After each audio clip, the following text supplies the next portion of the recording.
مونږ یو د خیبر زلمی پښتو زمونږ نشان دی.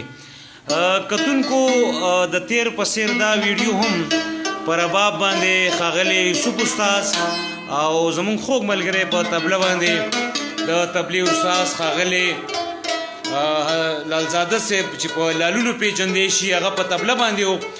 نو تمه لرم چې دا ویډیو به مو تر پایه کتلي او نه صرف کتلي به مو وي بلکې د دې د حوصله افزایۍ په خاطر یو ځل بیا در یادومه چې د دې میوزیک اکیډمي چې کوم ده نو هغه په دیر روډ تیمرګره کې واقع ده.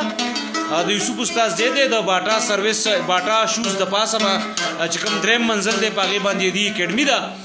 دلته نه صرف دی د غانې د طبلې د هارمونیې د رباب زده کړه ښیي بلکې د دې د اغستلو خرڅولو روزګار چې کوم دی هم کیږي. دې نه علاوه دی په مهذبو محفلونو کې شرکت هم کوي، برخه هم اخلي، د موسیقۍ بیڼې هم دی، سندرغاړي هم ورسره دي، د موسیقۍ د آلو غږونکي هم ورسره دي.